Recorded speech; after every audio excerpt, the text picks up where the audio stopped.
Nyari apa? Oh, kita mulai atau nunggu?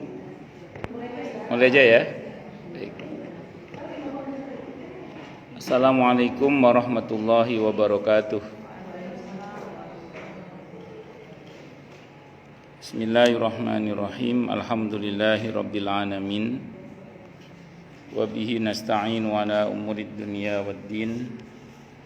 Wassalatu wassalamu ala asyrafil anbiya'i wal mursalin Sayyidina wa habibina wa syafi'ina wa qurrati a'yunina wa maulana Muhammadin wa ala alihi wa ashabihi wa dzurriyyatihi ajma'in, amma ba'd. Asyhadu an la ilaha illallah wa asyhadu anna Muhammadar Rasulullah wa ufawwidu amri ilallah innallaha basirum bil ibad. Hasbiyallahu la ilaha illa huwa alaihi tawakkaltu wa huwa rabbul arsyil azim. Qala Allah ta'ala fi kitabihil karim hikayatan an nabiyillahi Musa alaihi salam. Rabbi syrah li sadri wa yassir li amri wahlul 'uqdatam min lisani yafqahu qawli. Para asatidzah, para ibu-ibu sekalian, hafizani wa hafizakunallah, bil khusus segenap pengurus majelis taklim ibu-ibu Masjid Baitul Jihad, yang semoga pengurusnya dan jamaahnya selalu dalam naungan rahmat, barokah, perlindungan serta bimbingan Allah Subhanahu wa taala. Amin, Allahumma amin, insyaallah. Dan tentu saya doakan semoga kemuliaan ibu-ibu sekalian selalu dijaga dan ditingkatkan terus oleh Allah Subhanahu wa taala sebagai seorang muslimah, sebagai seorang istri, sebagai seorang ibu, dunia hingga syurga. Amin, Allahumma amin, insyaallah. Allahumma inna nas'aluka ilman nafi'a wa rizqan thayyiba wa amalan mutaqabbala wa fatahallahu lana futuhal arifin. Allahumma inna na'udzubika min ilmin la yanfa' wa amalin la yurfa' wa qalbin la yakhsha' wa du'a la yusma'. Allahumma ati anfusana taqwaha wa zakkiha anta khairu man zakkaha anta waliyuha wa maulaha. Amin, Allahumma amin, insyaallah. Ibu-ibu sekalian, hafizani wa hafizakunallah, masih melanjutkan kajian kita. Sekarang halaman 714, betul nggih?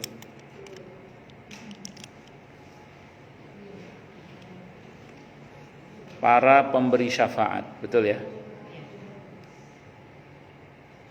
Di sini diterangkan tentang apa-apa yang memberi syafaat selain manusia dan siapa saja yang kekal dalam neraka. Jadi ada yang bisa memberikan syafaat dengan izin Allah selain dari manusia.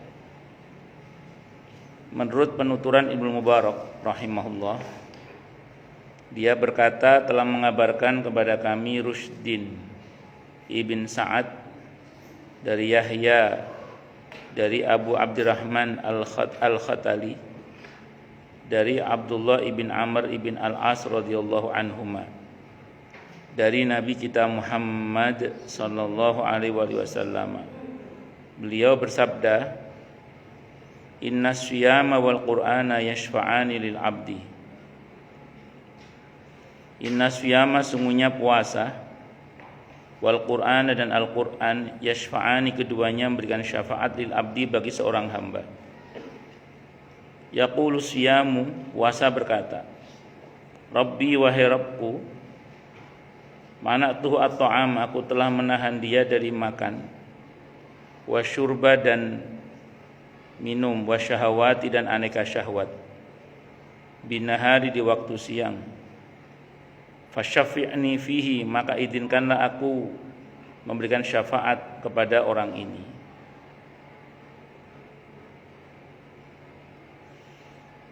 Wa yaqulul Qur'anu, dan berkatalah Al-Qur'an, mana'tuhu, aku telah mencegah dia an-nauma, tidur, bilail, di waktu malam, Fasyafi'ni fihi, maka izinkan aku berikan syafaat kepadanya.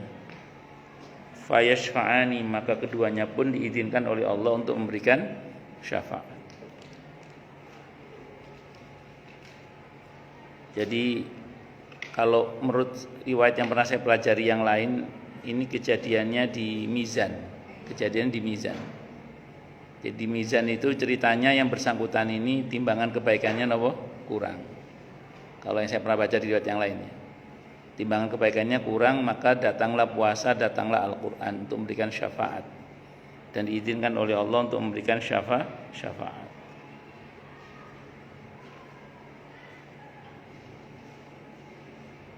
Yang menarik adalah yang pertama, puasa itu intinya menahan kita dari makan dan minum dan aneka syahwat. Nah, ini kalau bahasa sederhananya kita diajari oleh Allah untuk bisa mengendalikan diri selama berpuasa, terutama harapannya agar nanti ketika kita nggak puasa pun kita terbiasa mengendalikan diri. Bahkan puasa ini kita diajari kita diajari untuk mengendalikan diri dari hal-hal yang halal. Bahkan makan minum itu kan prinsipnya halal sebenarnya, termasuk melampiaskan syahwat kepada pasangan kan itu termasuk halal.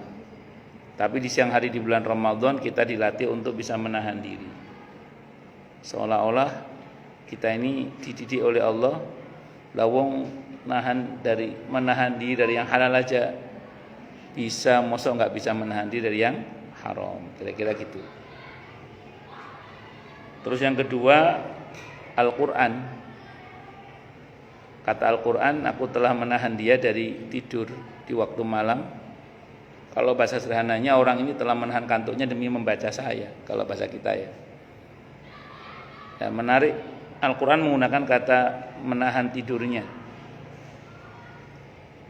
Saya nggak tahu apakah memang sebagian kita kalau baca Quran bawaannya ngantuk, saya kurang tahu. Oh iya nonton gitu. Iya. Tapi sebagian bermujahadah ya, dilawan terus. Berusaha untuk dimujahadah untuk apa? Dilawan, tetap baca Al-Quran. Nah, maka kalau kita mau bermujahadah seperti itu ya insya Allah, dan semoga kita termasuk yang mendapatkan syafaat Al-Quran.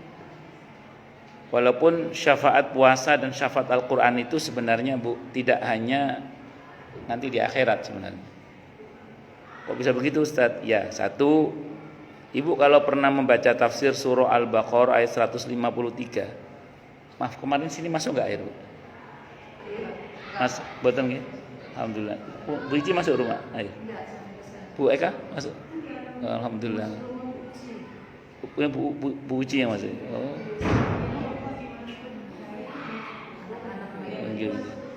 Kenapa? Oh ya. Yes, kita doakanlah semoga kalau ada yang rusak atau yang hilang, semoga Allah ganti dengan yang lebih baik, insyaallah. Pun lanjut nih. Jadi itu tidak hanya nanti berlaku di akhirat, tapi bahkan sekarang di dunia pun syafaat itu berlaku. Contoh tadi saya ulang ya, kalau jenengan baca tafsir surah Al-Baqarah 153 itu tentang ya ayyuhalladzina amanu sta'inu bis-sabri was-shalah. Hai orang-orang yang telah beriman, mintalah kalian pertolongan kepada Allah dengan sabar dan salat. Ibu-ibu kalau buka tafsirnya, sabar di situ maknanya adalah puasa. Di antara tafsirnya maksud saya. Jadi sabar di ayat itu di antara tafsirnya adalah puasa. Berarti apa, Bu? Berarti kita ini diperintah oleh Allah untuk minta pertolongan kepada Allah dengan puasa, salah satunya dengan puasa. Bisabri, samping sholat ya. Itu dengan sabar, itu maksudnya dengan puasa. Maka sering orang nanya ke saya, boleh nggak Ustadz kalau anak lagi ujian, anak lagi tes masuk kerja atau apalah, kita puasa? Saya jawab, boleh, tidak ada masalah, asal puasanya tetap karena Allah. Saya ulang, asal puasanya tetap karena Allah. Terus di dalam puasa itu kita berdoa, berharap kepada Allah. Mudah-mudahan apalah hajatnya apa gitu ya. Jadi kenapa? Iya betul, sesuai dengan hajatnya itu nanti. Katanya kan seperti nazar. Oh bukan. Kalau nadar itu janji kepada Allah, kalau Allah berbuat begini kepada saya akan berbuat begini. Jadi kalau anak saya keterima kerja misalnya, saya akan begitu, namanya nadar. Ini enggak, ini membersamai anak yang sedang interview kerja misalnya itu dengan puasa, ibunya puasa, anaknya interview. Harapannya semoga, nah itu kalau nanya ke saya jawab boleh, tidak ada masalah. Kenapa? Saya berdalil pada itu. Al-Baqarah ayat 153 itu. Karena di situ makna dengan sabar, minta tolong kepada Allah dengan sabar itu diantara tafsirnya adalah puasa. Ya, jadi boleh kita minta tolong kepada Allah dengan puasa. Asal puasanya karena Allah ya, bukan karena saya niat puasa karena anak mau interview. Niat puasanya tetap karena Allah. Terus di dalam puasa itu kita berdoa kepada Allah. Mudah-mudahan anak saya, mudah-mudahan itu silakan aja, tidak ada masalah. Itu satu. Kemudian yang kedua itu contoh aja bahwa puasa itu ternyata sudah kita rasakan syafaatnya dari sekarang. Belum lagi manfaat kesehatan. Itu kan syafaat juga itu kan. Itu syafaat juga dengan izin Allah. Itu baru di dunia, belum lagi nanti di akhirat. Nah, makanya amalan-amalan yang berbasis ukhrawi itu sebenarnya DP dari manfaatnya itu tidak hanya nanti kita rasakan di akhirat. Bahkan di dunia pun sudah kita rasakan manfaatnya. Itu satu. Kemudian yang kedua, Al-Quran juga sama kan. Al-Quran itu tidak usah nunggu di akhir nanti syafaatnya. Di dunia pun sudah kita bisa rasakan syafaatnya. Karena ayat Al-Quran itu secara keseluruhan adalah ruqyah. Al-Quran itu secara keseluruhan adalah syifa, obat. Kan gitu ya. Al-Quran itu secara keseluruhan itu syifa, obat. Bahkan kalau kata Ibnu Qayyim Al-Jauziyah rahimahullah, Al-Quran itu secara keseluruhan itu tidak hanya obat penyakit fisik, tapi juga termasuk penyakit batin, termasuk obat penyakit persoalan hidup. Itu kalau kata Ibnu Qayyim dalam kitab Ad-Da' wa Dawa itu. Jadi Al-Quran ini obat yang menyeluruh sebenarnya. Saya ambil contoh ya. Ada seorang dokter di Jogja itu namanya Dokter Dedot, itu cerita. Dokter Dedot itu punya pasien demam berdarah. Nah, kan dokter itu punya buku besar ilmu kedokteran ya, punya buku besar itu. Nah, harusnya hari sekian anak ini begini, harus sekian. Ternyata perkembangannya nggak cocok dengan di buku besar itu. Yang terjadi adalah memburuk. Maka kemudian Dokter Dedot ini nelpon seorang ulama, seorang kiai. Gimana ini kiai?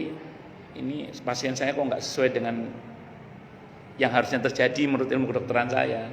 Yang ada adalah malah memburuk. Ya sudah, bacakan Fatihah. Bacakan Fatihah. Jadi sambil ditangani, suruh bacakan suratul Fatihah. Maka kemudian sang dokter tadi menemui, Waalaikumsalam warahmatullahi wabarakatuh, menemui orang tuanya, ditanya, "Bu, panjenengan muslim atau non muslim?" "Saya muslim." "Nah, alhamdulillah kalau jenengan muslim, ini minta tolong anaknya dibacakan Fatihah." Nah, itu rupanya dengan bacaan suratul Fatihah itu dengan izin Allah ya, itu anak ini yang tadinya menurun perkembangan itu membaik sampai akhirnya sembuh dengan itu. Itu cerita seorang dokter itu. Ya, artinya Al-Qur'an ini obat penyakit secara fisik juga. Di samping di dalam Sahih Bukhari pernah diceritakan oleh beberapa sahabat yang meruqyah kepala suku yang kena sengat kalajengking atau kena gigit ular itu diruqyah dengan menggunakan suratul Fatihah. Termasuk untuk penyakit hati, penyakit mental, penyakit apa, termasuk penyakit kehidupan. Ya, makanya siapa itu? Ibnu Katsir misalnya, di dalam tafsir Ibnu Katsir itu ketika memulai pembahasan tentang surah Yasin, itu beliau mengatakan orang-orang soleh terdahulu, ini mafhumnya ya, mafhum riwayatnya. Orang-orang soleh terdahulu itu ditolong oleh Allah, minta tolong dan ditolong oleh Allah itu dengan surah Yasin misalnya. Termasuk pas beliau membahas permulaan tafsir surah Al-Waqiah, itu sama, kalimatnya mirip. Jadi orang-orang soleh terdahulu itu minta tolong dan ditolong oleh Allah dengan suratul Waqiah. Itu untuk persoalan-persoalan sosial kehidupannya itu. Nah, saya mungkin pernah cerita di sini atau belum, saya lupa. Kalau bosan ya bilang cut, nanti saya cerita yang lain. Jadi monggo. Pernah satu saat itu ketika saya habis kajian di Babu Taubah, salah satu satpamnya itu menemui saya, tapi saya nggak sebut nama satpamnya, menemui saya. Dia bilang sama saya, Ustadz, istri saya keranjingan TikTok. Ya, jadi cerita tentang istrinya keranjingan apa? TikTok. Ya. Terus kemudian dia sering live Ustaz, di like sama banyak laki-laki, kata dia gitu. Kalau dinasihati ngelawan Ustaz. Kalau dinasihati apa? Ngelawan. Gimana caranya Ustaz supaya istri saya mau nurut lagi sama saya, supaya mau nurut nggak ngelawan itu? Saya terdiam. Saya teringat tafsir Ibnu Katsir itu terkait dengan surah Yasin itu. Saya bilang, coba Pak dibacakan surah Yasin. Saya bilang gitu. Jadi Fatihah dulu. Fatihah itu kan untuk apa dibaca kan? Fatihatul Kitab 5 quri'ah, untuk apa dia dibaca? Jadi pas iyyaka na'budu wa iyyaka nasta'in, kita mohon pada Allah. Bapak minta apa untuk istri Bapak? Saya bilang gitu.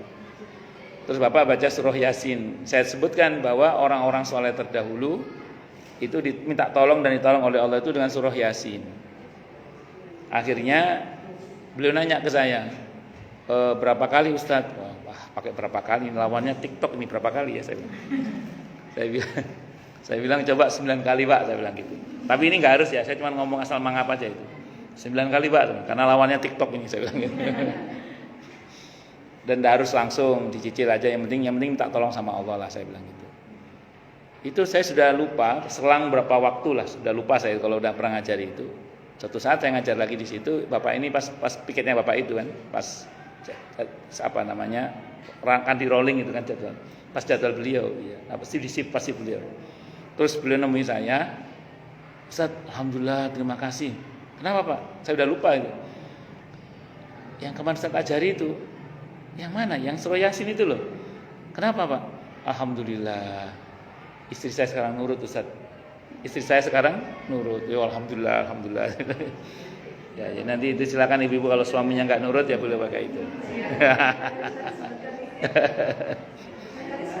Tahu?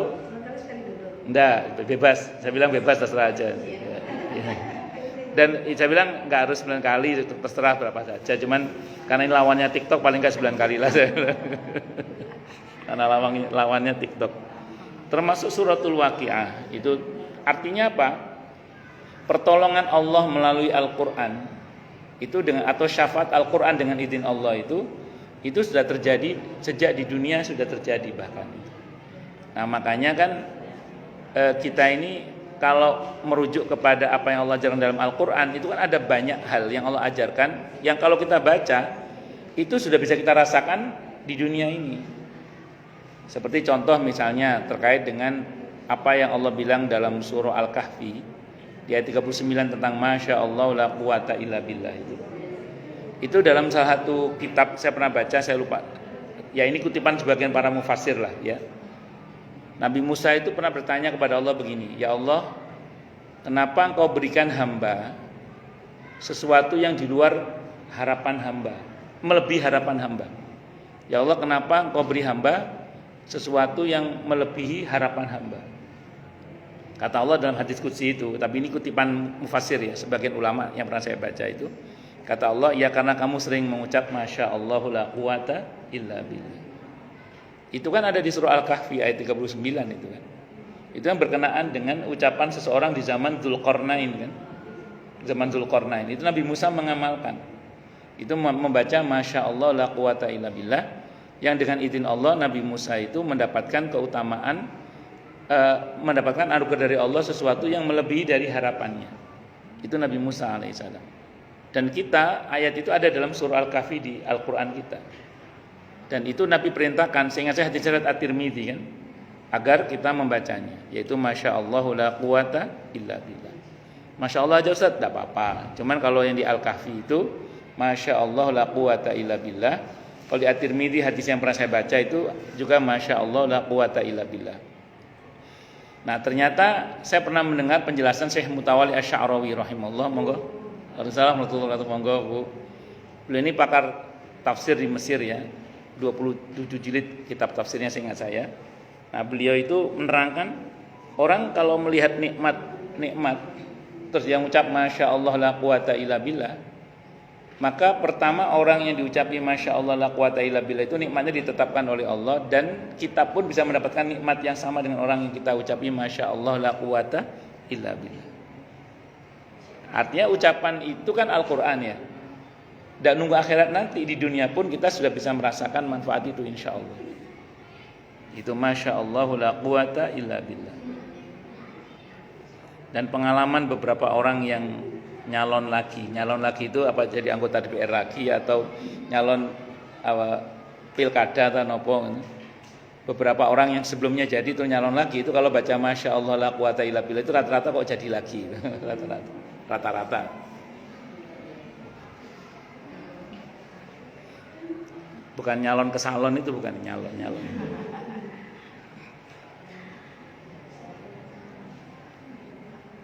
Maaf ada sisa sahur yang nyangkut ya. Baik, kita teruskan lagi Bu ya. Bon, jadi singkat kata singkat cerita, apa yang ada dalam Al-Quran itu manfaatnya bahkan tidak nunggu nanti di akhirat. Bahkan di dunia pun sudah bisa kita rasakan. Itu seperti itu. Bon. Dan masih banyak kalau saya cerita tentang keutamaan Al-Quran, banyak sekali. Semuanya itulah intinya ya, itulah itu. Kalau nanti saya obrol ilmunya nanti bukan pelit. Tapi cukup itu aja. Tapi intinya itu aja, bahwa syafaat Al-Quran itu nggak nunggu nanti di akhirat. Bahkan di dunia pun sudah bisa kita rasakan. Kalau kita merujuk pada hadis At-Tirmidzi yang dikutip oleh Imam Al-Qurtubi di sini, itu bahkan Al-Quran itu lebih dahsyat daripada doa sebenarnya. Karena dalam hadis At-Tirmidzi, walaupun hadisnya ada yang mendhaifkan, namun mayoritas ulama masih tetap menggunakannya karena tidak parah kelemahannya, dan yang kedua maknanya insya Allah sahih maknanya. Di mana Nabi bersabda, barang siapa yang disibukkan membaca Al-Quran sampai lupa meminta kepadaku, kata Allah dalam hadis qudsi itu, maka aku akan berikan kepadanya sesuatu yang lebih baik daripada apa yang diminta oleh para peminta. Jadi kalau kita berdoa dengan membaca Al-Quran, itu kalau kata Imam Al-Qurtubi dalam kitab ini, di pembahasan tentang membaca Al-Quran di kubur dulu, berapa tahun yang lalu kita bahas itu beliau mengatakan ya, Al-Quran itu justru lebih dahsyat daripada doa, kata beliau. Kenapa? Karena kalau kita disibukkan dengan membaca Al-Quran sampai tidak sempat meminta kepada Allah, itu justru kita akan diberi sesuatu yang lebih baik daripada apa yang diminta oleh para peminta. Jadi kalau kita punya hajat dan kita nggak bisa menceritakan hajat kita apa kepada Allah karena saking ruwetnya, udah baca Al-Quran, mohon pada Allah. Mudah-mudahan dengan itu kita ditolong oleh Allah Subhanahu wa taala. Bahkan dianugerahi hal yang lebih baik daripada apa yang kalau andaikan kita hanya berdoa saja, itu seperti itu. Bukan berarti kalau udah baca Quran tidak usah berdoa. Silakan tetap berdoa, tapi ditajamkan doa itu dengan memperbanyak membaca Al-Quran. Dari Muslim rahimahullah menyebutkan sebuah hadis dari Abu Sa'id Al-Khudri radhiyallahu an. Nanti hadisnya sahih ya. Ini juga sahih Muslim. Bahwa setelah Rasulullah Muhammad sallallahu alaihi wasallam bersabda tentang neraka jahanam, maka beliau jelaskan, sehingga setelah orang-orang mukmin terlepas dari neraka, maka demi Tuhan yang menggenggam jiwaku, tidak ada seorang pun dari kamu sekalian yang lebih gigih menuntut ditunaikannya hak kepada Allah Ta'ala daripada orang-orang mukmin pada hari kiamat untuk saudara mereka yang masih ada di neraka. Nah, ini orang-orang beriman itu nanti di akhirat kepeduliannya kepada saudaranya itu lebih lagi. Sebagaimana di dunia ini orang-orang beriman kepeduliannya pada sesama dibangun, maka nanti di akhirat kepedulian mereka kepada orang-orang beriman, kepada sesama orang beriman itu lebih lagi. Makanya kan kalau ada saudaranya yang masuk neraka, mereka sudah masuk surga pun masih mengupayakan agar bagaimana saudaranya itu masuk surga. Sehingga saya menceritakan hadisnya di sini. Ini hadisnya dari Sahih Muslim. Ini juga versinya Ibnu Majah tapi sahih juga ukamakal. Ketika seorang ahli surga masuk surga, dia bertanya, "Ya Allah, Mana teman saya yang dulu pernah sholat bareng sama saya? Mana teman saya yang dulu pernah puasa bareng sama saya? Itu disebutkan sebagian amalan, maksudnya untuk keseluruhan amal. Kalau dalam bahasa Arab itu ada istilah itlaqul juz'i iradatul kul, menyebut sebagian maksudnya keseluruhannya. Kalau mau diteruskan, mana dulu teman tadarus Al-Qur'an saya? Mana dulu orang yang pernah berserikat dengan saya dalam kebaikan bakti sosial misalnya, atau apapun yang baik-baik pokoknya. Rupanya di dalam hadis itu disebutkan yang bersangkutan masuk neraka rupanya. Maka apa perintah Allah? Jemput dia untuk diajak bersama-sama masuk surga. Nah, nanti kepedulian orang beriman kepada sesama orang beriman yang masuk neraka itu lebih kuat lagi nanti. Kalau sekarang aja kepeduliannya luar biasa, apalagi nanti. Solidaritas Muslim kan aslinya kan luar biasa sebenarnya kan. Itu seperti itu. Ya begitulah. Alhamdulillah, masya Allah kita ini diberi hati yang bersaudara gitu ya. Allahu Akbar. Makanya kita harus punya kumpulan-kumpulan yang baik ya. Saya sering sampaikan di banyak tempat itu bahwa panjenengan kita boleh punya kumpulan yang mubah, itu boleh. Kok ya tak kumpulan goes, arisan, apa malah goes, arisan apa monggo mancing, bapak-bapak kalau mancing itu. Kalau ibu kalau ya macam-macam nombor lah, kok pimpong, komunitas pimpong tan apa. Kalau malah ibu komunitas kuliner Bu. Enggak apa-apa silakan, tapi harus punya komunitas begini. Yang ngaji begini harus ada pokoknya, harus ada. Komunitas tadarus tadi itu harus ada itu. Harus punya bagian. Komunitas bikin pantun enggak apa-apa, tapi tetap pantunnya harus baca di majelis taklim. Pak Rozi kalau pas jadwal saya harus baca pantun. Bukan baca, harus menyampaikan pantun karena spontanitas. Lanjut. Jadi singkat kata singkat cerita, ini ketentuan yang patut untuk kita syukuri ya. Karena rupanya dengan maha baiknya Allah itu, kita ini alhamdulillah masya Allah nanti, dan semoga ya bisa masuk surga satu rombongan dengan Rasulullah Muhammad sallallahu alaihi wasallam. Bahkan di pembahasan kita kemarin, yang sebelum ini ya, tentang syafaat sebelum masuk neraka itu, sehingga nggak jadi masuk neraka. Dalam riwayat yang dikutip kemarin, walaupun riwayatnya ada yang melemahkan, tapi saya ulang ya, hadis yang lemah itu mayoritas ulama tetap menggunakannya selama tidak bertentangan dengan hadis yang sahih, selama bukan masalah halal haram, dan selama tidak parah kelemahannya, kedhaifannya. Dan ini kalaupun dipaksakan sebagai lemah, maknanya sahih insyaallah riwayatnya, dan sudah kita bahas kemarin ya dengan beberapa argumentasi yang saya sampaikan. Di antaranya adalah nanti itu ketika semua orang berbaris ngantri menuju ke sirat, ada barisan ahli surga, ada barisan ahli neraka. Itu rupanya beda jalurnya. Di saat mereka ngantri itu qaddarallah, dalam hadis itu ya, dipertemukan orang yang pernah dibantu dan orang yang pernah membantu. Di riwayat itu yang bantu di barisan neraka, yang dibantu di barisan surga. Bayangan saya ini donatur pesantren, santrinya masuk surga, donaturnya masuk neraka ceritanya itu. Nah ini cerita dia itu. Atau imam masjid dan merbotnya masuk surga, donatur masjidnya malah masuk neraka misalnya gitu. Ini misalnya ini.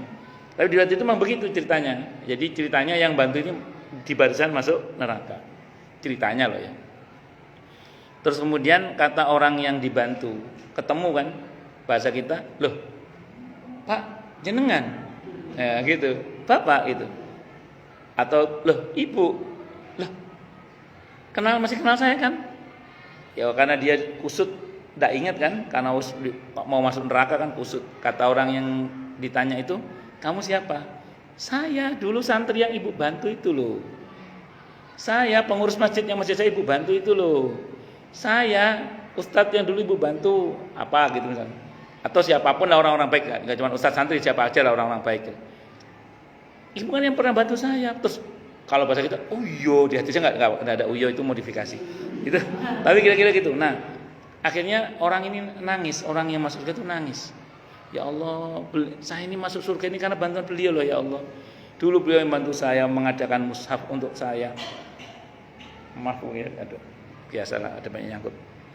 Jadi ini dulu yang bantu saya pengadaan mushaf, dulu yang pernah bantu saya kendaraan, dulu yang pernah bantu bangun masjid saya, dulu. Ya Allah, tolong dong ya Allah, ini si fulan dimasukkan dalam barisan kami. Maka di hadis itu kemarin sudah kita baca, maka orang itu dimasukkan dalam rombongan ahli surga, gak sampai masuk neraka. Nah ini pentingnya kalau kita saling tolong menolong, terutama dalam kebaikan dan ketakwaan itu. Makanya kadang kalau kita lewat itu ya ada penarikan amal masjid atau apa di jalan itu, walaupun hati itu nggak setuju sebenarnya. Tapi kadang kalau nggak ngasih itu kok kayak ada yang kurang gitu. Karena kan siapa tahu justru dengan kita membantu pembangunan itu walaupun cuma 10.000 US dollar itu ya itu apa namanya bisa membantu kita nanti di akhirat itu loh. Karena dia merasa loh, ya ini dulu yang pernah membantukan. Bisa dipahami ya? Nah, makanya bantu banyak orang supaya kita ini nanti dibantu juga oleh Allah Subhanahu wa taala. Tentu semoga kita semua dimasukkan oleh Allah ke dalam surganya tanpa hisab, tanpa adab ya. Amin. Allahumma amin. Itu harapan kita. Lanjut. Hadis ini dikeluarkan pula oleh Ibnu Majah dengan lafaz dari Abu Sa'id Al-Khudri radhiyallahu anhu. Dari Nabi kita Muhammad sallallahu alaihi wasallam, apabila Allah telah melepaskan orang-orang mukmin dari neraka dan mereka telah aman, maka perbantahan seseorang dari kamu sekalian dengan temannya dalam membela kebenaran di dunia tidaklah lebih gigih daripada perbantahan dia dalam membela sesama mukmin yang masuk neraka. Dia berkata, ya Tuhan kami, saudara-saudara kami itu dulu bla bla bla. Dan selanjutnya Ibnu Majah menyebutkan hadis yang semakna. Jadi kalau bahasa sederhananya, mereka yang sudah selamat dan masuk surga itu, mereka tidak egois sendiri masuk surga, tapi mencari temannya. Ya Allah, teman saya mana dulu yang pernah. Tapi yang dicari, ingatlah ya, yang dicari yang pernah berserikat dalam kebaikan. Maka kalimat di hadis yang versi Ibnu Majah, ini kan kutipan dalam Ibnu Majah itu, mana ya Allah saudara saya dulu yang pernah sholat bareng sama saya, yang dulu pernah puasa bareng sama. Kalau di hadisnya disebut dua ya, puasa dan sholat. Saya ulang tadi, dalam bahasa Arab ada istilah itlaqul juz'i iradatul kull. Jadi menyebut satu sebagian maksudnya keseluruhan. Jadi menyebut sebagian maksudnya apa tadi? Keseluruhan. Maka yang dimaksud di dalam riwayat itu ya untuk semua kebaikan maksudnya. Ya, yang dulu pernah ngaji bareng sama saya, yang dulu pernah tadarus Al-Qur'an bareng sama saya, yang dulu bla bla bla. Makanya ini yang berserikat di dalam kebaikan. Sampai akhirnya masuk surga semua. Dan selanjutnya Ibnu Majah menyebutkan hadis yang semakna. Mereka berkata, ya Tuhan kami, mereka berpuasa, melakukan sholat dan menunaikan haji bersama kami. Ini malah ada tambahannya haji. Gitu. Ya kalau intinya sih menyebut sebagian kebaikan, maksudnya untuk seluruh kebaikan. Maka dikatakan kepada mereka, keluarkan siapa saja yang kamu kenal. Maka mereka pun masuk ke dalam neraka, sedang tubuh mereka diharamkan atas neraka. Lalu mereka keluarkan banyak orang yang telah terbakar api sampai ke pertengahan betisnya atau sampai kedua lututnya. Mereka berkata, ya Tuhan kami, sudah tidak ada lagi seorang pun dari mereka yang Engkau suruh kami mengeluarkannya. Kemudian Allah Azza wa Jalla berfirman, ulangi lagi, lalu keluarkanlah siapa yang kamu pasti dalam hatinya terdapat kebaikan, rupanya seberat 1 dinar. Maka mereka pun mengeluarkan sekian banyak orang. Ternyata masih dapat bonus lagi ini. Samping yang berserikat, ternyata siapapun yang dia kenal ada kebaikan dalam dirinya, suruh ngambil udah itu. Sesudah itu mereka berkata, ya Tuhan kami, tidak ada lagi seorang pun yang kami tinggalkan di sana dan dari mereka yang Engkau suruh kami mengeluarkannya. Tapi Allah kemudian berfirman lagi, ulangi lagi, ini keluarkan siapa-siapa. Lalu keluarkan siapa-siapa yang kamu dapati dalam hatinya terdapat kebaikan sekalipun hanya seberat 0,5 dinar. Maka mereka pun mengeluarkan sekian banyak orang. Sesudah itu mereka berkata, ya Tuhan kami, sudah tidak ada lagi seorang pun yang kami tinggalkan di sana dari mereka yang Kau suruh kami mengeluarkannya. Tapi Allah masih juga berfirman, ulangi lagi, lalu keluarkanlah siapa-siapa yang kamu dapati dalam hatinya terdapat kebaikan sekalipun hanya seberat dzarrah. Maka mereka pun mengeluarkan sekian banyak orang. Sesudah itu mereka berkata, ya Tuhan kami, sudah tidak ada lagi kebaikan yang kami tinggalkan di sana. Ini hadisnya riwayat Ibnu Majah, hadisnya sahih ini. Kalau yang pertama tadi kan isyaratnya berserikat ya. Berserikat dalam kebaikan bersama dengan kami dulu sholat, puasa, haji ya. Kalau yang berikutnya itu apa? Yang kita pernah kenal dia adalah orang yang baik walaupun kebaikannya nggak seberapa. Nah ini mendapat syafaat juga. Makanya bersyukurlah kalau kita dikenal orang yang soleh, kata para ulama itu gitu. Dikenal oleh orang yang soleh itu satu anugerah. Dikenal baik maksudnya ya, dikenal baik. Karena itu potensial nanti orang soleh itu dengan izin Allah akan menolong kita untuk supaya selamat dari siksa api neraka itu. Dengan izin Allah Subhanahu wa taala. Karena konteks hadis ini Allah suruh kalau pertama orang yang berserikat, tapi level berikutnya cari orang-orang yang kamu pernah tahu dia ada kebaikannya walaupun hanya sedinar, setengah dinar sampai sebiji. Kalau bahasa coba cari kalau mau kita teruskan ini enggak berserikat, coba cari-cari. Mungkin ada tetangga-tetangga kamu yang dulu enggak pernah ke masjid tapi kamu tahu dia baik. Coba cari. Nah, kira-kira gitu. Coba cari-cari teman kamu yang dulu mungkin enggak pernah datang ke majelis taklim, enggak pernah ikut tadarus tapi kamu tahu dia orang baik. Coba cari. Nah, kira-kira gitu. Sampai pada yang kebaikannya hanya sebiji sawi atau sekecil atom. Nah, itu sampai segitu-gitu. Allah. Tapi tentu harapan semoga untuk kita ya, semoga jangan sampai kita ini masuk neraka ya. Semoga masuk surga tanpa hisab, tanpa adab lah. Amin. Allahumma amin insyaallah. Ini kita sambil ngaji, sambil berdoa, mumpung puasa, mumpung di masjid. Pas babnya bab ini kita sambil mohon pada Allah kebaikan-kebaikan. Semoga Allah ijabah. Amin. Allahumma amin insyaallah. Kata dalam hadis riwayat Ahmad, hadisnya sahih. Setiap kita muslim itu di bulan Ramadan punya jatah satu doa yang pasti Allah kabulkan. Secara umum doanya orang yang berpuasa dikabulkan oleh Allah. Teori pengabulannya bagaimana? Teori pengabulannya hadis Al-Hakim itu selama kita enggak suudzon sama Allah ya, kemungkinan dipercepat pengabulannya atau ditunda pengabulannya atau diganti dengan penyelamatan dari musibah setara dengan kebaikan yang dia minta. Nah, tapi khusus untuk bulan Ramadan ada setiap kita punya satu jatah doa yang pasti Allah kabulkan dengan segera. Itu. Ya apa itu wallahu a'lam. Pas saya ngomong hadisnya sahih riwayat Ahmad ya. Bunyinya gini, wa inna likulli muslimin da'watun yad'u biha fayastajibulah.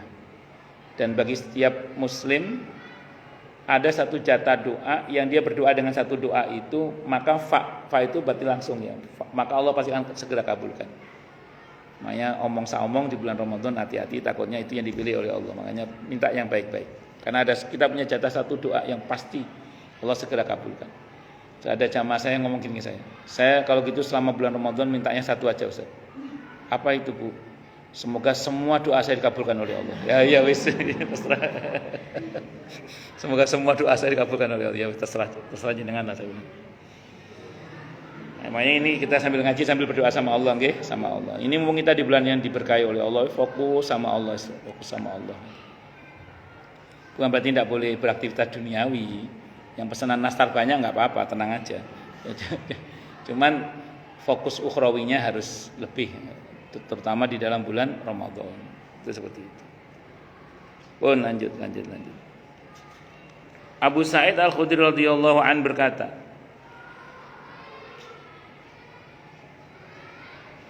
kalau kamu sekalian tidak percaya kalau kalian tidak percaya saya tentang cerita ini, maka bacalah kalau kamu mau firman Allah Ta'ala di surah An-Nisa ayat 40 itu. Di mana Allah berfirman, a'udzubillahi samii'il 'aliim minasyaitonir rajim. Innallaha la yadhlimu mithqala dzarrah wa in taku hasanatan yudha'ifha wa yu'ti min ladunhu ajran 'azima. Sesungguhnya Allah tidak menganiaya seseorang walaupun hanya sebesar dzarrah. Dan jika ada kebajikan sebesar dzarrah, niscaya Allah akan melipat gandakannya dan memberikan dari sisinya pahala yang besar. Kelanjutan hadis itu mengatakan, Maka Allah Ta'ala berfirman, para malaikat itu telah memberi syafaat, para nabi juga telah memberikan syafaat, dan orang-orang mukmin pun telah memberi syafaat, dan tidak ada lagi yang belum memberi syafaat selain Tuhan, yaitu Allah yang Maha Pengasih di antara mereka yang pengasih. Dalam Sahih Al-Bukhari disebutkan, tinggal syafaatku saja, kata Allah. Ini hadisnya Sahih Bukhari, dalam Sahih Bukhari, sebagai ganti dari, dan tidak ada lagi yang belum memberi syafaat selain Tuhan yang Maha Pengasih di antara mereka yang pengasih. Ini dalam Sahih Bukhari, tinggal syafaatku sekarang. Katakan semua udah ngasih syafaat, sekarang tinggal syafaatku, kata Allah. Maka Allah memungut segenggam api, lalu Dia keluarkan darinya sejumlah orang yang sama sekali tidak pernah berbuat kebaikan. Mereka telah menjadi arang. Kemudian Allah melempar mereka ke sebuah sungai di mulut-mulut surga, yang disebut Nasrul Hayah, sungai kehidupan. Mereka pun bermunculan bagai biji-bijian muncul dari dalam tanah lumpur yang terbawa aliran air. Tidakkah kamu lihat biji-biji itu menepi ke batu atau ke pohon? Bukankah biji-bijian yang terkena sinar matahari berwarna kuning dan hijau, dan tidak ada di bawah keteduhan berwarna putih?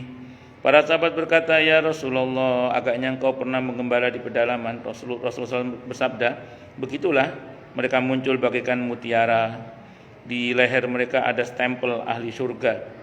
Yang lain mengenali mereka sebagai orang-orang yang dimerdekakan Allah, yang dia masukkan ke dalam surga tanpa amal apapun yang pernah mereka lakukan, dan tanpa kebaikan apapun yang pernah mereka kerjakan. Dan Allah berfirman, masuklah kamu sekalian ke dalam surga, apapun yang kamu lihat di sana menjadi milikmu. Maka mereka berkata, ya Tuhan kami, Engkau beri kami apa-apa yang tidak pernah Engkau berikan kepada siapapun di antara sekalian alam. Allah berfirman, di sisiku masih ada lagi untuk kamu sekalian yang lebih baik daripada itu. Ya Tuhan kami, apalagi yang lebih baik daripada ini? Tanya mereka. Allah menjawab, keridhaanku, yang sesudah itu aku tidak lagi murka kepadamu buat selama-lamanya. Hadisnya Sahih Bukhari, bahkan ini hadisnya. Ini pernyataan saya ini enggak populer, tapi yang ngomong ini Ibnu Taimiyah, bukan saya, Ibnu Taimiyah. Saya punya cuplikan referensinya. Jadi ini yang ngomong siapa? Ibnu Taimiyah. Tapi ini bukan pendapat beliau. Beliau mengutip pendapat seorang ulama bahwa nanti pada akhirnya neraka itu kosong. Iya, semuanya masuk surga. Semuanya masuk surga. Itu kata Ibnu Taimiyah. Tapi ini bukan pendapat beliau. Beliau mengutip pendapat seorang ulama. Memang enggak sepakat ulama. Kalau ibu nanya dalilnya, ini dalilnya. Jadi pada akhirnya neraka itu kosong. Pada akhirnya. Karena istilah setelah ini aku tidak akan murka kepada sama sekali. Murka Allah itu di akhirat apa? Neraka itu. Jadi kalau udah enggak murka lagi, ya udah neraka kosong. Iya, kalau merujuk pada riwayat ini ya. Tapi saya ulang ya, bukan pendapat saya, bukan pendapat Ibnu Taimiyah, tapi Ibnu Taimiyah mengutip pendapat salah seorang ulama. Hadisnya ya ini hadisnya. Gitu. Kalau syafaat kita kan hanya menyentuh orang yang beriman. Syafaat Nabi pun hanya menyentuh orang yang beriman. Syafaat Nabi itu mentok menyentuh orang yang di hatinya hanya satu titik kebaikan, la ilaha illallah. Yang lain Nabi tidak menyentuh. Tapi syafaat Allah menyentuh seluruhnya. Tapi ini saya ulang bukan pendapat saya. Tapi saya mengutip pendapat Ibnu Taimiyah, tapi itu pun bukan pendapat Ibnu Taimiyah sebenarnya, tapi Ibnu Taimiyah mengutip pendapat ulama yang berkata begitu, dan itu tidak disepakati oleh ulama yang lain. Jadi ulama berbeda pendapat, maksud saya. Berbeda pendapat. Kalau Ibu nanya dalilnya, ini dalilnya. Nah, ini dalilnya. Hadisnya Sahih Bukhari bahkan. Tidak hanya Ibnu Majah tapi Sahih Bukhari. Iya, enggak ada kebaikan sama sekali. Tidak ada kebaikan sama yang satu titik kebaikan putih itu apa? La ilaha illallah. Ini enggak ada sama sekali. Berarti kebayang ya, kayak kebayang. Tapi kan sudah kosong, tetap tidak enak ya. Kita jangan yang kosong itulah. Ya, jadi semoga untuk kita ya tadi masuk surga tanpa hisab, tanpa adab. Tapi ini pendapat enggak populer. Oh, Bu Ici melototin saya. Tapi memang enggak populer pendapat ini. Hanya ada pendapat ini. Tapi ini saya ulang bukan pendapat saya loh ya. Ini pendapat Ibnu Taimiyah. Itu pun bukan pendapat Ibnu Taimiyah. Ibnu Taimiyah berpendapat satu pendapat seorang ulama yang tidak disepakati oleh para ulama. Ibnu Taimiyah juga mengatakan ini ulama tidak sepakat, tapi ada pendapat itu. Jadi ada pendapat itu. Jadi itu yang pernah saya baca dan saya punya tulisannya itu. Wallahu a'lam bishawab. Ya. Wah, kalau kita jadi kenapa? Iya. Ya. Ya, tapi kita jangan berspekulasi di area itu. Tetap yang aman, yang pasti aman itu orang yang beriman, tetap orang yang beriman, yang bersyahadat. Iya pasti celaka kan itu. Tapi saya ulang tadi, memang dalil ini memang agak menghibur. Cuman kan kosong sudah nggak karu-karuan. Ini menghibur untuk orang-orang yang maaf ya orang tuanya meninggal dalam keadaan masih belum masuk Islam. Ini agak menghibur. Tapi kan harus kosong kabeh. Tapi saya ulang ya, itu bukan pendapat yang disepakati. Tapi pendapat itu ada. Saya baca kutipan pendapat itu dan pendapat Ibnu Taimiyah, dan itu bukan pendapat Ibnu Taimiyah. Beliau mengutip pendapat salah seorang ulama yang pendapat itu oleh Ibnu Taimiyah diakui ini ulama tidak sepakat. Tidak semua ulama sepakat bahwa akhirnya neraka itu kosong. Kalau Ibu nanya mana dalilnya, ini dalilnya di antaranya. Hadisnya di dalam Sahih Bukhari. Berarti neraka itu akan kosong dari orang. Ya dari orang Islam pasti. Dari orang Islam, neraka akan kosong dari orang Islam itu pasti itu. Nah, itu tadi pendapat tadi. Itu pendapat itu. Nah, ini tadi termasuk itu pendapat, saya ulang. Yang saya bilang tadi pendapat Ibnu Taimiyah, tapi bukan hadis. Pendapat. Cuman kalau Ibu nanya dasarnya apa? Ini dasarnya ini. Ya, dasarnya ini. Tapi itu pemahaman itu enggak, kan itu pemahaman. Hadisnya ini dipahami, kan hadis itu ada fikih hadisnya, Quran ada tafsirnya. Pemahaman itu tidak disepakati oleh para ulama. Nah, tenang aja Bu, tidak disepakati kok, tenang aja. Sahih Bukhari. Nah, ini memang hadis ini gini Bu, hadis ini memang cukup menghibur bagi orang-orang yang punya orang tua meninggal belum masuk Islam. Tapi kan gosong juga. Ya, kenapa? Ya wallahu a'lam bishawab. Nah, sudah. Tapi ini bukan urusan kita ya. Urusan kita adalah ya bagaimana kita berusaha agar iman Islam kita dijaga oleh Allah. Karena kalau tidak membawa iman dan Islam saat meninggal itu pasti celaka sudah. Itu keyakinan kita. Makanya harus kita berusaha mohon pada Allah agar kita ini disempurnakan terus iman Islam kita oleh Allah Subhanahu wa taala. Amin Allahumma amin insyaallah. Abul Qasim Ishaq ibn Ibrahim ibn Muhammad Al-Khatali meriwayatkan dalam kitabnya Ad-Dibaj telah menceritakan kepada kami Ahmad ibn Abi ibn Abu Haris dari Abdul Majid ibn Abu Rawat dari Ma'mar ibn Rashid dari Al-Hakam ibn Abban dari Ikrimah radhiyallahu an dari Ibnu Abbas radhiyallahu anhuma. Dia berkata, Ikrimah itu anaknya Abu Jahal tapi jadi ulama besar. Bersabda Rasulullah Muhammad sallallahu alaihi wasallam, apabila Allah selesai dari mengadili makhluk-makhluknya, maka dia mengeluarkan sebuah tulisan dari bawah arsy. Sesungguhnya rahmatku melampaui murkaku. Aku yang maha pengasih di antara mereka yang pengasih. Rasul bersabda sallallahu alaihi wasallam, maka Allah mengeluarkan dari neraka orang-orang sejumlah penghuni surga. Dan beliau katakan 2 kali lipat penghuni surga. Kata Ibnu Abbas radhiyallahu anhu, perkiraanku lebih pada sabda beliau 2 kali lipat penghuni surga. Tertulis di antara kedua mata mereka, Allah telah memerdekakan mereka. Ini hadisnya. Separuh yang pertama terdapat dalam Sahih Bukhari dan Sahih Muslim, dan separuh yang kedua saya tidak mengenalnya.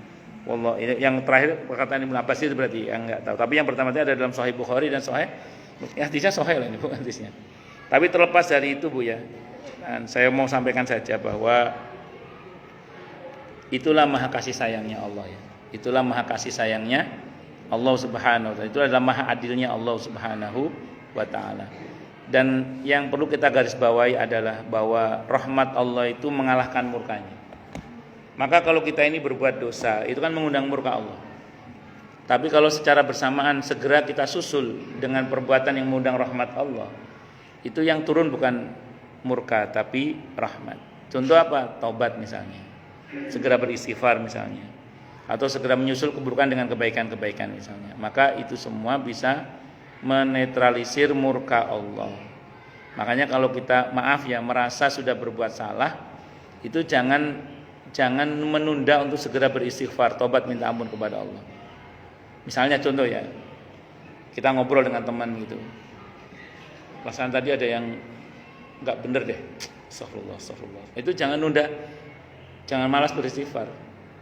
Karena mohon maaf, bisa jadi ucapan kita tadi kan mengundang murka Allah. Tapi harus segera kita susul dengan ucapan yang mengundang rahmat Allah.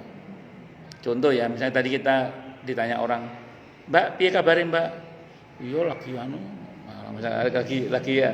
Terus namanya orang kan bisa ya, terus begitu tersadar, astagfirullah. Ya Allah ampuni hamba kok ngomong gitu, harusnya kan saya bersyukur pada Allah. Alhamdulillah. Ya, itu namanya tadi ucapan kita yang dalam tanda kutip mengundang murka Allah atau yang Allah enggak suka dengan ucapan kita itu, kita susul dengan ucapan yang Allah suka. Maka yang dimenangkan yang mana? Yang Allah suka, itu yang Allah menangkan. Nah, kalau kita udah terlanjur ngomong apa, misalnya ini bab omongan ya, misalnya segera astagfirullah. Alhamdulillah. Itu seperti itu. Saya kira itu, wallahu alam. Yang namanya manusia kan kadang keceplosan omong gitu, keterucut omong tanah apa. Monggo silakan yang mau tanya dulu. Tanya, protes, marah boleh silakan. Masalah yang lain boleh, monggo. Kalau ada. Kalau enggak ada berarti jelas. Monggo Bu Yayu.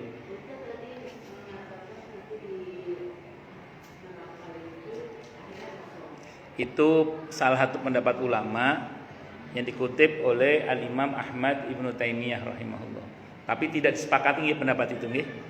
Ya, tapi pendapat itu ada. Kalau ibu nanya dalilnya, ini dari hadisnya Sahih Bukhari, Sahih Muslim. Kalau neraka akhirnya kosong dari kaum muslimin, ulama sepakat. Tapi kalau neraka kosong dari orang kafir, tadi ulama tidak sepakat. Memang kalau kita pahami teks hadis ini, betul kata ibu, akhirnya memang kosong. Cuman kalau kita merujuk pada pemahaman para ulama atas pemahaman hadis ini, itu ternyata tidak sepakat ulama dengan pernyataan yang mengatakan bahwa pada akhirnya neraka itu kosong, dalam pengertian kosong dari semuanya. Itu seperti itu. Wallahu a'lam bishawab. Monggo yang lain silakan. Kalau ada.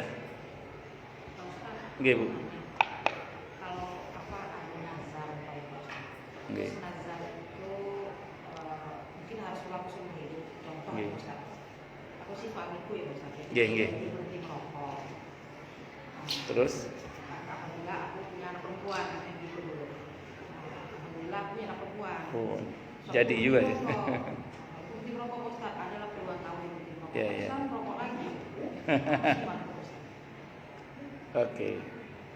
Jadi apakah nazar ibu batal itu maksudnya? Ini nazar suamiku bukan aku. Oh. Nazar suamiku. Oh, berarti bayar dendanya, Bu. Bayar dendanya lah. Iya, kan udah janji sama Allah akan berhenti merokok kalau punya anak perempuan. Kalau bayar denda sudah bayar denda, tapi dia tetap merokok gimana? Tobat aja minta ampun sama Allah karena telah melanggar nadarnya. Tidak tobat minta ampun sama Allah, ya Allah. Ya bilang, ya Allah mohon maaf saya tidak bisa menepati nadar saya. Sudah saya tepati teman bertahan beberapa waktu. Sekarang saya nggak mampu, saya ngerokok lagi ya Allah. Terus bayar dendanya tapi dendanya itu diatur dalam surah Al-Maidah ayat 89. Al-Maidah ayat 89 itu denda nadar sama denda sumpah sama. Denda nadar sama denda sumpah sama. Baca Al-Maidah ayat 89. Baca. Jadi kalau ibu merasa khawatir, ibu bayar dendanya suami aja. Kalau ibu merasa khawatir, biasanya nadar itu kalau nggak ditepati ditagih oleh Allah biasanya.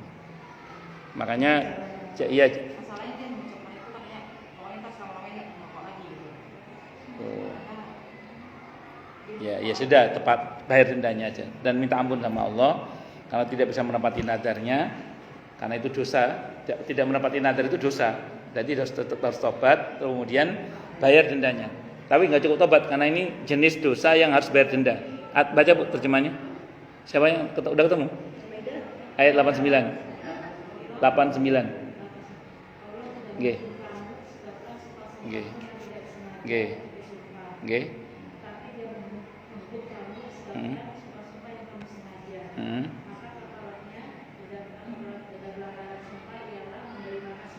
Memberi makan 10 orang miskin. Ya, jadi per per satu orang satu mud. Satu mud itu beras 1 liter. Ya, jadi 10 liter beras paling enggak ibu ngasih makan orang. Terus bu? Ya pokoknya makanan yang baik lah. Pakaian atau ngasih pakaian boleh, ngasih pakaian boleh 10 orang ya. Terus kalau ibu berupakan uang, takutnya nggak dipakai beli makanan, takutnya nggak dipakai beli pakaian, tapi dipakai beli pulsa nanti. Iya. Nah, tapi kalau ibu beras plus uang boleh. Misalnya, dan 10 orang itu ibu nggak harus nyari 10 orang. Maaf, di komplek ibu misalnya ada satpam atau tukang kebersihan atau keluarganya pembantu yang ibu tahu ini butuh. Ibu kasih ke satu keluarga itu yang penting senilai 10 orang, tidak ada masalah. Baju juga sama, kalau mau ngasih pakaian boleh. Boleh, tidak ada masalah, asalkan dipastikan yayasannya ada anak yatimnya ya. Karena ada anak yatim itu cuma display aja. Ya, nah fakta kan ada rumah yatim itu nggak punya anak yatim. Anak yatim situ cuma display aja. Kalau ada orang mau ke situ, ada 1, 2, 3 anak yang diadakan situ. Nanti kalau orangnya pergi ya anak yatimnya pulang lagi, itu nggak ada. Gitu terus. Oke, nggak ada ini. Sekarang saat nggak ada terus. 3 hari tidak berturut-turut. Puasa tafarat, puasa denda ya. Terus ya. Jadi saran saya, pertama suami harus tobat. Kalau dia nggak tobat, ibu yang mintakan ampun untuk beliau. 1. Iya, terus bagus. Yang kedua, bayar dendanya, Bu. Ya Allah, saya berdendanya suami saya yang telah melanggar nadarnya. Ya, ibu kasih makan ke 10 orang miskin atau memberi pakaian mereka, atau ibu puasa 3 hari. Bukan ibu, bapak kalau ini, kalau puasa bapak. Nggih. Enggak sih, cukup sekali insyaallah. Selebihnya itu ibu perbanyak sedekah aja. Karena denda itu untuk satu pelanggaran aja sih. Tapi tidak menepati nadar itu dosa dan itu wajib tobat. Jadi ya gimana? Ya kan? Suami ibu nggak sanggup toh? Ya kalau nggak. Ya kalau pakai rumus yang pernah saya sampaikan, jangan berhenti bertobat karena banyak maksiat, tapi terus bertobat sampai bosan maksiat. Ya disabari. Nggih. Sebentar, lebih tua siapa? Bu Ici apa Bu Vivi? Lebih tua Bu Vivi lah. Asal ibu yakin sampai, tidak ada masalah. Asal ibu yakin sampai. Jadi kalau gini, kalau untuk yang sunnah tidak apa-apa, tapi kalau untuk yang wajib itu pastikan sampai gitu loh, Bu. Kenapa? Karena ini kewajiban, kan denda itu kewajiban. Jadi kalau misalnya ibu kasih ke Palestina, saya tidak melarang, cuman pastikan sampai. Berarti pastikan melalui lembaga-lembaga yang ibu pastikan ini sampai. Karena kita tahu kan ke sana kan nggak gampang kan, bantuan itu nggak gampang masuk ke sana itu. Nggak tahu masih senjata nggak sampai sekarang. Masih, yang mudah-mudahan ya, mudah-mudahan merdeka lah, amin insyaallah, Palestina amin insyaallah. Boleh tidak, tapi asal pastikan bantuan itu sampai. Gitu. Kalau karena ini wajib soalnya, wajib. Tapi kalau yang sunnah-sunnah monggo lah, nggak ada masalah. Saya kira itu. Allah a'lam bishawab. Monggo yang lain silakan kalau ada. Berarti kan puasa ini jatuhnya jadi puasa wajib ya? Puasa wajib, bukan puasa sunnah. Nggak bisa kita barengkan dengan puasa sunnah yang Ya, bagus. Ya, oke. Jadi puasa wajib itu adalah ada 3 selain Ramadan. Ada 3 ya. Yang pertama puasa Ramadan, yang kedua puasa kafarat denda, yang ketiga puasa nazar. Itu puasa wajib. Nah, prinsipnya di fikih itu puasa wajib tidak bisa digabung dengan puasa sunnah, kecuali ada sebagian pendapat yang mengatakan boleh.